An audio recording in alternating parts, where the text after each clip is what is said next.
Listen, there's a fundamental truth about human nature that y'all gotta understand. People only truly value what they believe they could lose or what they've already lost. It ain't because they're cruel or indifferent. It's because comfort breeds complacency. The moment someone knows you'll always be there, they stop working to keep you. It ain't personal. It's just how the mind works. Now, let me break down how this applies to your situation. If you've ever felt like he was slipping away and in response you tried harder, texting more, being extra available, proving your worth, you are unknowingly reinforcing the problem. Because what that tells him is she's always there. No matter what I do, she's not going anywhere. There's no urgency, no reason to question himself, no fear of losing you. And if there's no fear of losing you, there's no real value attached to keeping you. But what happens when you remove yourself? When you stop showing up the way you always have? When the predictable comfort of your presence is replaced by silence? That's when the dynamic shifts. That's when he wakes up. Suddenly, you're not an option he can come back to whenever he pleases.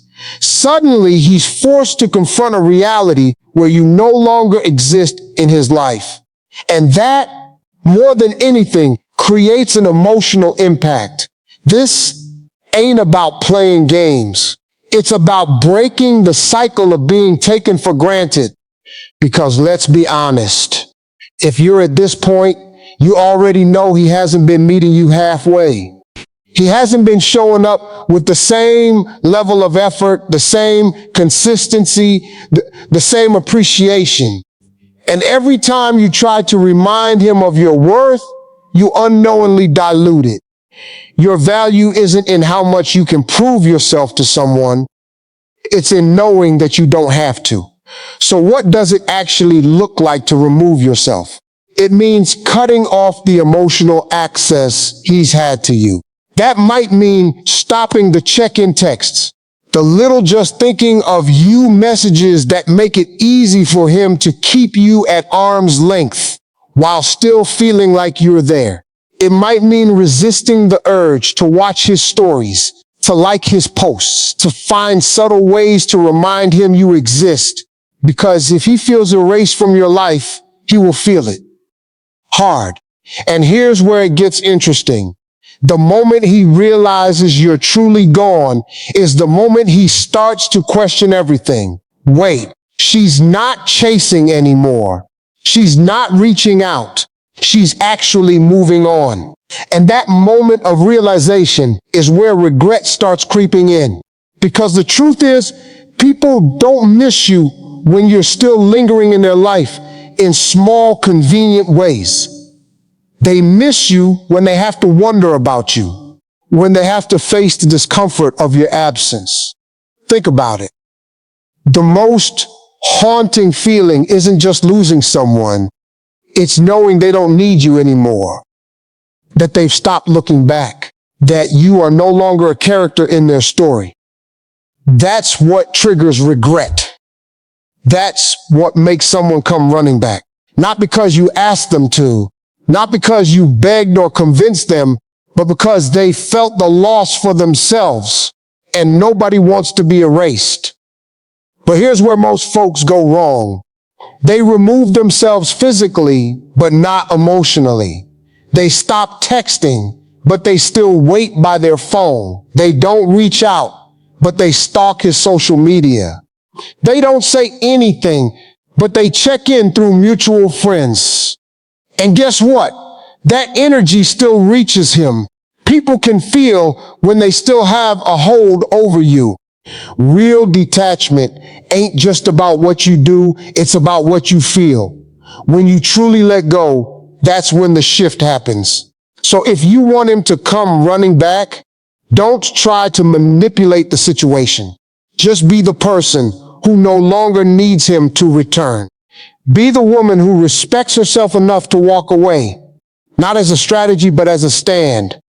And if he comes back, it won't be because you tricked him into missing you. It'll be because he genuinely realizes he let go of something rare. And if he doesn't, then you'll have freed yourself from someone who was never meant to stay. Either way, you win. There's a fundamental truth about human behavior that most people don't fully grasp. Attraction ain't just about physical chemistry, shared interests, or even history. It's about perceived value. The moment someone believes they can have you whenever they want, they stop valuing the effort required to keep you. This is why so many people feel the slow, painful shift from being the center of someone's attention to an afterthought. And when that shift happens, the natural instinct is to try to reverse it, to remind them of what you had, to prove your worth, to fight for what you once shared. But that's the mistake, because the moment you try to prove your value, you diminish it. Think about it. The things we chase, we give power to. The moment you start over-explaining yourself, over-texting, or overcompensating for the emotional distance they've created, you're reinforcing the idea that their approval is more important than your self-worth. And the more available you make yourself, especially when they're pulling away, the more you confirm that they can have you on their terms, not yours. So how do you flip the script? How do you shift from being the one chasing to being the one who is chased? By becoming the one thing human nature can't resist, a mystery. People don't chase what they fully understand. They chase what they can't quite figure out, what they thought they had, but are suddenly uncertain of, what feels just out of reach. And the easiest way to create that shift ain't by playing games or pretending to be something you are not. It's by removing the emotional certainty they once had about you. Right now, if you feel like he's drifting, if he's stopped prioritizing you, it's because he's mentally categorized you as safe. Not in the healthy, comforting way, but in the predictable way. He doesn't have to think about whether you'll text. He doesn't have to wonder if you're thinking about him. He doesn't have to question what would happen if he fully disappeared for a few days, because deep down, he already knows you'll be there. And that certainty makes him complacent. So what happens when that certainty disappears? What happens when suddenly you're not texting him first? When you're not reacting to his last minute plans? When you're no longer leaving little breadcrumbs that say, I'm still here if you decide to care again? He notices. Not immediately, perhaps, but he does notice. Because suddenly there's a gap where your presence used to be, and that gap creates a void that forces him to ask questions. Is she mad? Is she over me? Is she seeing someone else? And those questions make him think about you in a way he hasn't had to in a long time. See, people don't fear losing what they know they have. They fear losing what they think they might have already lost. And that fear triggers something powerful. It forces them to start seeing you differently, to stop taking you for granted, to start realizing that maybe, just maybe, they miscalculated. But here's the catch. You can't fake this. You can't pretend to be detached while secretly waiting by your phone for his reaction. You have to be the person who is moving forward. You have to genuinely shift your focus away from him, not as a strategy, but as a decision to prioritize yourself, your happiness, your energy, your own sense of peace. Because here's the truth. The most magnetic, irresistible people in the world ain't the ones trying to be chosen. They're the ones who have already chosen themselves.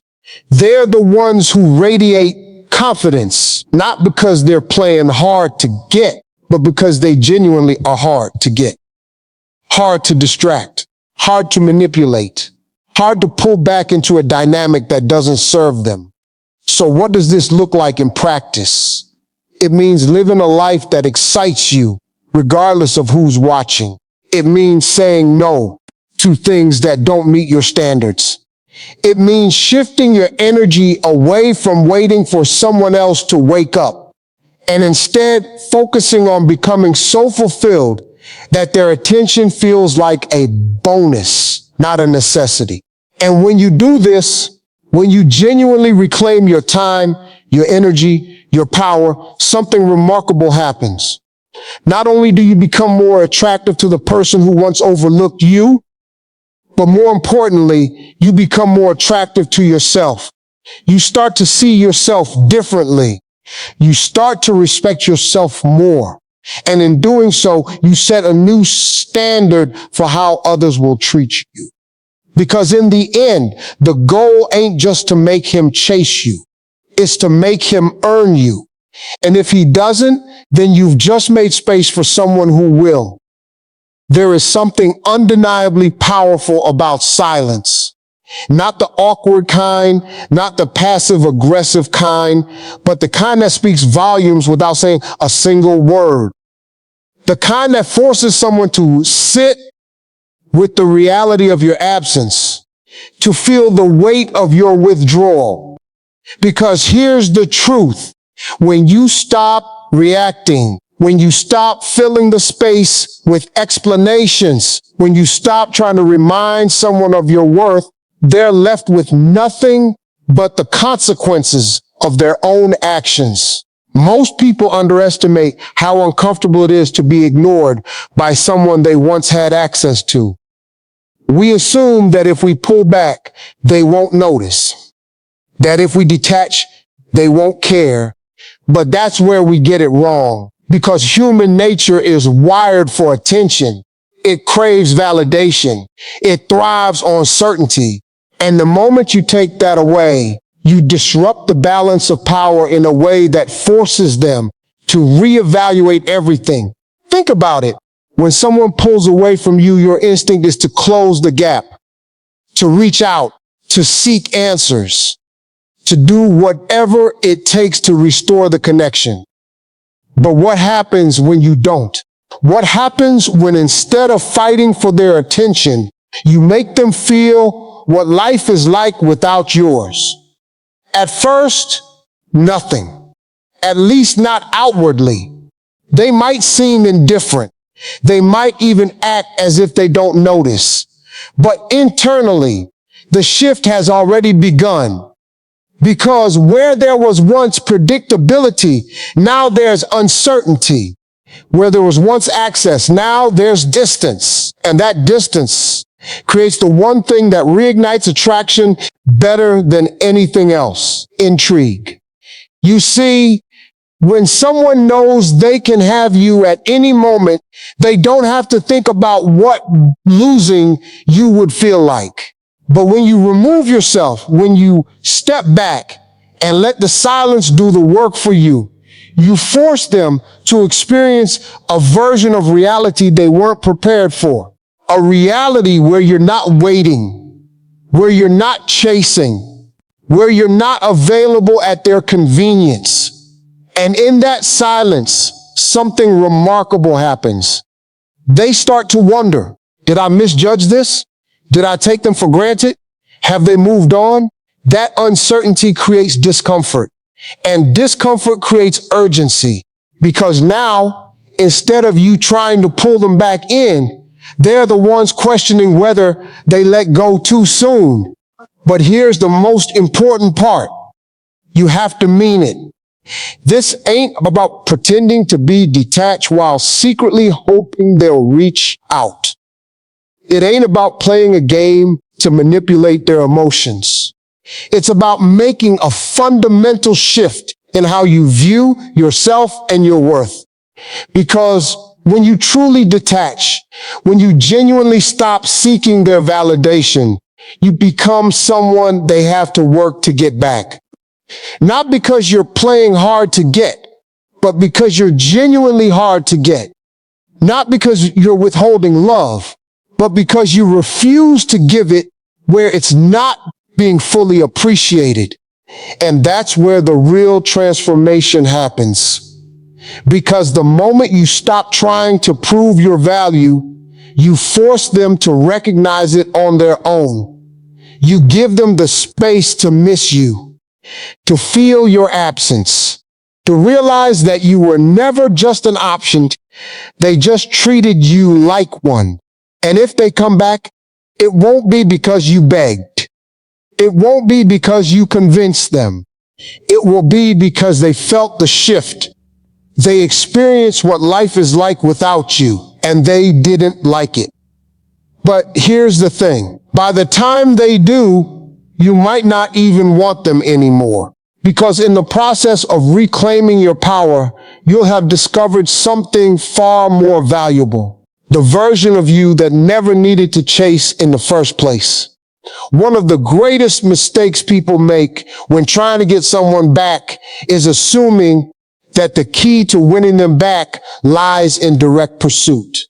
They think if they just explain themselves better, show how much they care, or remind the other person of what they once had, things will change.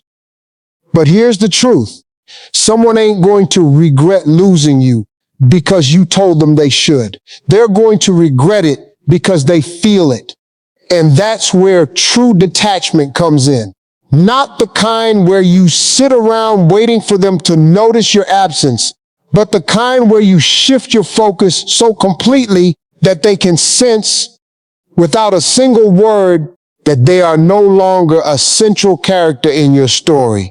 That's what creates the emotional gap that makes them take a second look. Think about the dynamics of power in any relationship. When someone knows they have your full attention, your full emotional investment, they don't have to work for it. They don't have to question it.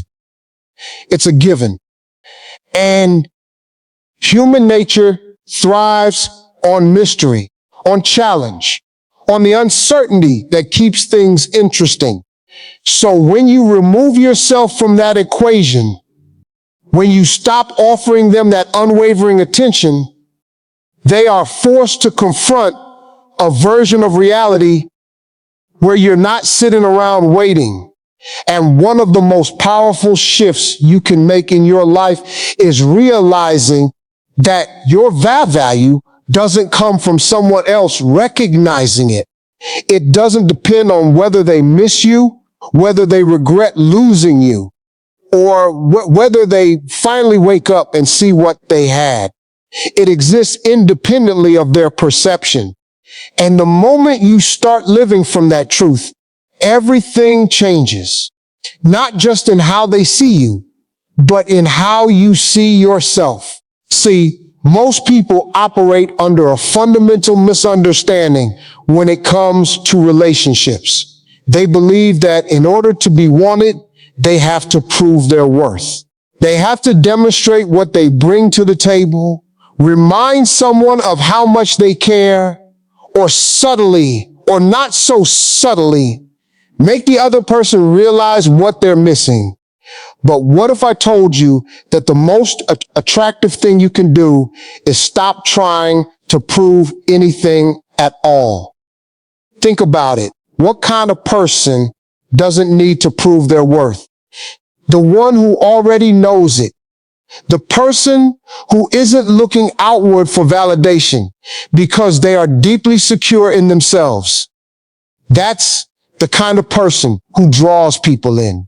Not because they're playing hard to get, not because they're using some manipulative strategy, but because they genuinely exude a level of confidence and self-assurance that is rare. Now let me talk about how this plays out when someone starts to feel erased from your life.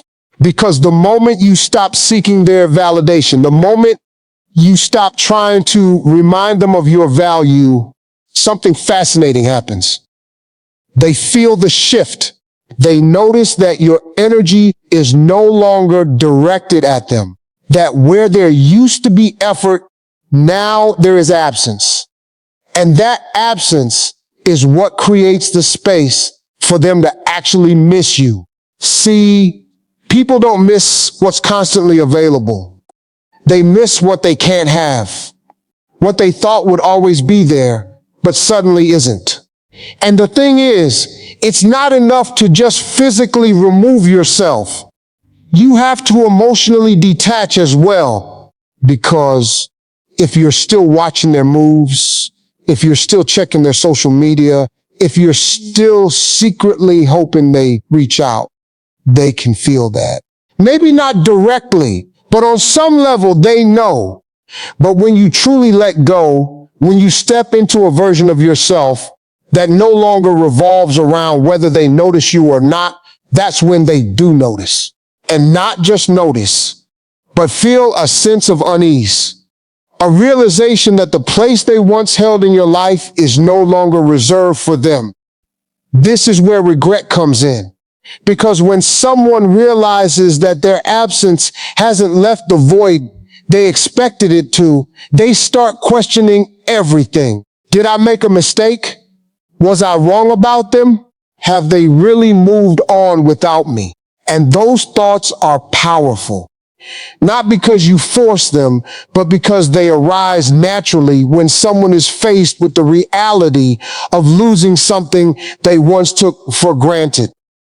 Now, let me be clear. This ain't about punishing them. It ain't about making someone suffer just for the sake of it. It's about breaking the cycle where you suffer because you keep waiting for them to validate your worth. It's about choosing yourself so completely that they have no choice but to reevaluate their decisions. And even more importantly, it's about shifting the entire way you approach attraction and relationships. Because when you stop seeking approval, when you stop waiting for someone else to wake up, you become the kind of person who naturally commands attention. The kind of person who doesn't need to be chased because you are already moving forward. That's the irony in all of this.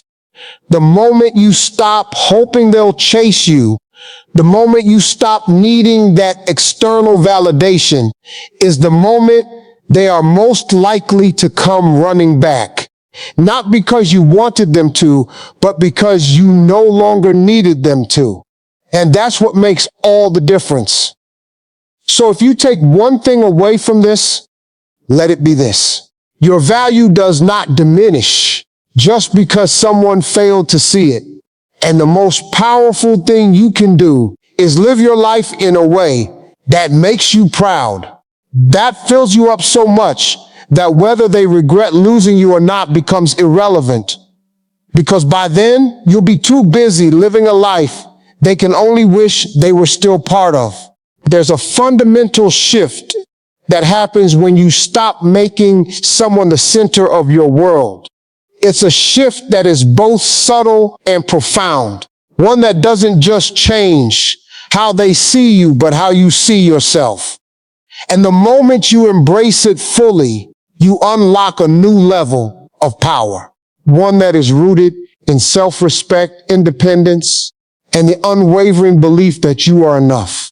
See, the reason so many people find themselves stuck in cycles of waiting, hoping, and feeling unappreciated is because they have unknowingly handed over the power of their self-worth to someone else. They've made someone else the gatekeeper of their happiness.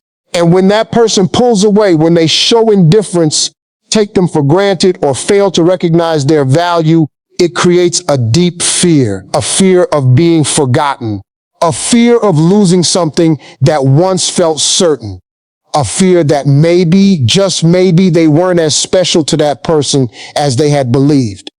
But what if that entire framework is wrong? What if the real problem isn't their indifference, but your dependence on their recognition? What if the real key to making them wake up ain't improving your worth, but acting as if their perception no longer matters? Because here's the thing. People don't chase what they already own. They don't value what they believe will always be there. It's human nature to take for granted what seems permanent. But the moment something feels lost, the moment something they assumed was theirs suddenly slips through their fingers, everything changes. Now, I'm not saying you should play games or manipulate someone into feeling your absence. That's not the point.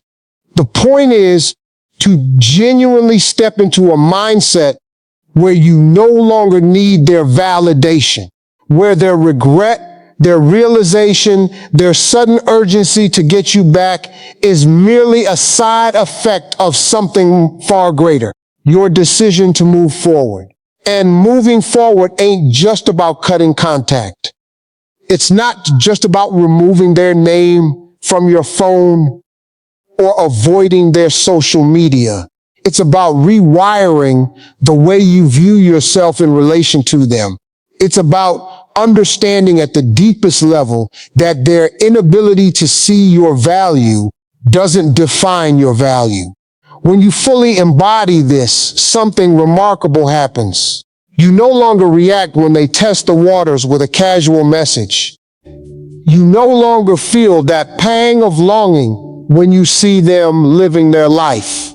You stop waiting for their regret because you're too busy creating a life that's too good to look back on what wasn't serving you. And that's the irony. That's when they begin to feel it, because energy is powerful. People feel when you've truly detached. They feel when the emotional pull they once had over you is gone. They sense when they are no longer the center of your attention. And it creates an unease in them, a discomfort, a realization that they may have miscalculated. But here's where most folks go wrong. They get this far, and the moment they see signs of regret, the moment they sense that shift, they undo everything. They give in. They respond with eagerness. They open the door just enough to reassure the other person that they still have a place in their life. And in doing so, they remove the very pressure that was making that person wake up in the first place. So what do? Instead, you hold the line. You remain in your power. You recognize that someone wanting you back is not the same as them valuing you, because real value ain't in the fear of losing something. It's in the genuine appreciation of having it. And that's why the final, most important step in all of this is not just making them regret losing you. It's making sure you never go back to a version of yourself that accepted less than you deserved. It's understanding that their regret is irrelevant if their actions don't change. It's realizing that the true victory ain't in making them chase. It's in becoming the kind of person who doesn't need to be chased at all. So the real question ain't, how do I make them regret losing me? The real question is, why would I ever settle for someone who had to lose me to see my worth? Because the moment you truly grasp that, you'll never find yourself in this position again. And that's where real power lies.